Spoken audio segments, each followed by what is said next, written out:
Rivers may you cross, see mountains white and blue, but on your road, let's not forget the love I have for you.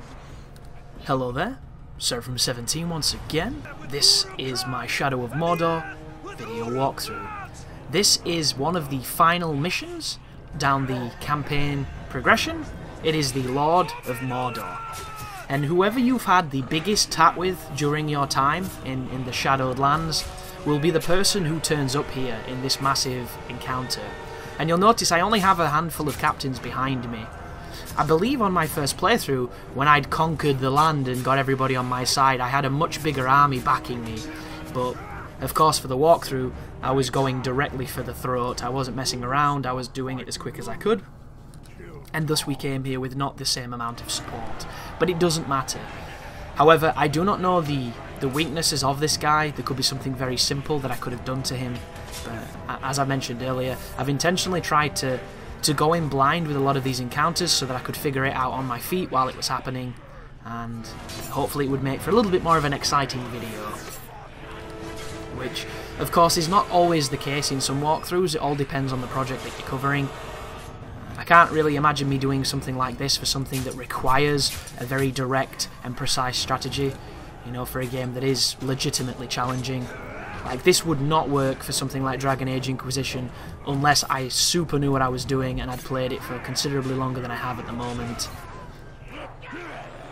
But there was a hurting blow, close to a killing blow. I managed to counter the guy with the spear. This is a little bit of a hectic fight. You'll notice as well on the map in the bottom left there is no perceivable healing items, so you're going to have to wait for your regeneration, or you're going to have to use your runes or your abilities to make the most here. Of course, once again, it's very easy to game the system on this, to not die, and you just saw a good example of it just then, and right there was the person who leading their army. He just died ambiently during the war, so I didn't even have to kill him. And then once he falls, you'll see a little icon on your heads-up display, and it'll mention that the Fortress of the Black Hand is available. So this is where the game, once again, unfortunately, lowers in quality, in my opinion. And it's just an opinion, folks. Everybody's got a different one. It's how it works. It's just these voices. In this video, I say these voices, you know, the one in my head and the one coming out of my throat. No, it's just on my videos. You get a lot of my opinions, so it's one of those things, isn't it? It's never much of a discussion because there's no back and forth. It's just me. The discussion comes later in the comments where everybody shares their own bit and what have you.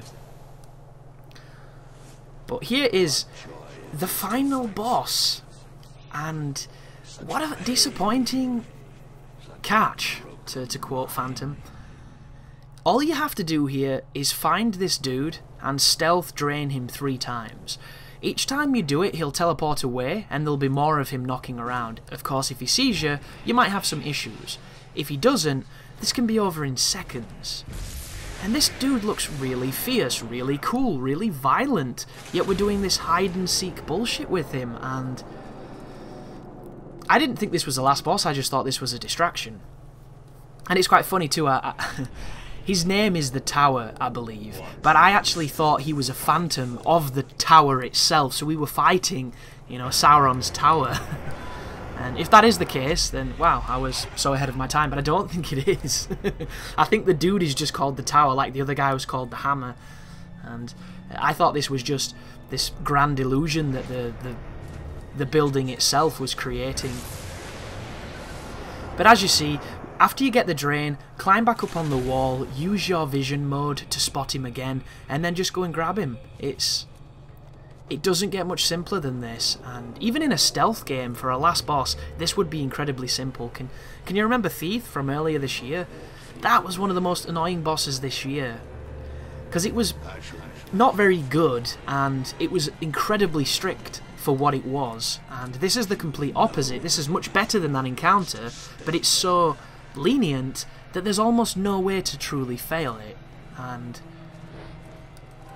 it's going to affect everybody's videos as far as walkthroughs goes, because who's going to need a walkthrough for something that the game almost does itself?